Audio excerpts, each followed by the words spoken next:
Hey Michael, let's take a look at your first assignment, your week one, assignment two drawing here.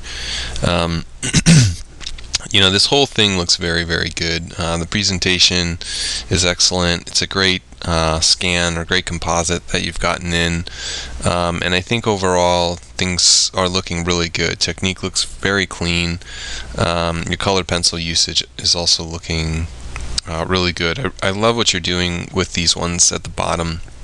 We have a lot of different things going on, but how they all relate to each other within within the four is a really nice idea. Um, I think ideally it'd be great to see a little bit more dramatic color variation being put into play.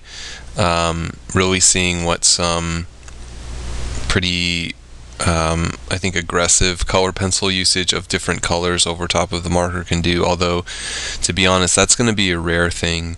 It's mostly going to be relegated to using the white like you have to create highlights and blending transitions of marker, because you probably can figure by now transitioning marker from say one value to another or from one color to another is not a seamless thing, and so the colored pencil really helps that out. The technique stuff in both cases look very good. The blinds are great. It looks like maybe the only thing I'd say is at the very end of the blind, just make sure that you don't double up that last stroke if you are kind of cutting your edges all the way around. But the top and the bottom being cut is great. The thickness of the stroke is very good. You want it to be as thick as you can using that chisel, and the consistency of the line is great. You really don't even notice any of the overlap in the yellow one, which is terrific. The side to side also look very good. You may need to watch just edge quality, which is something that'll get better as you kind of work with the marker a little bit more. You'll start to kind of know how much it's going to bleed, although it shouldn't really be bleeding all that much, and it might be a paper thing. You can try and put the markers in the freezer, which is going to slow the alcohol dispersion down a little bit, but most of the time it's a paper issue, and the paper is just taking in too much marker, which is where some of the bleeding comes from. And some of the other things you're saying, like having to wipe off the marker before you move to kind of a new color, means that it's not drying enough as soon as it hits the paper, which it should.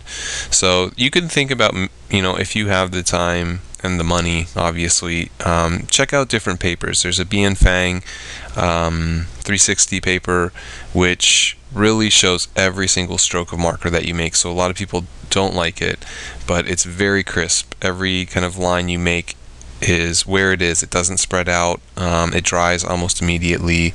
You get very little of that kind of bleed through from the bottom to something underneath it, because the paper has a certain amount of sizer in it that keeps the marker in place.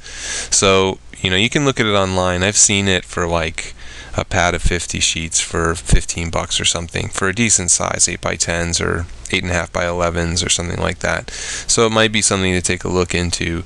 If not, then I think you just have to be a little careful with how you like you said, how long you leave the marker and that sort of stuff. But that's definitely up to you. This looks good though. I think even with some of the bleeding issues, and I think maybe some of the extra kind of troubles that you may have to deal with, it looks very good.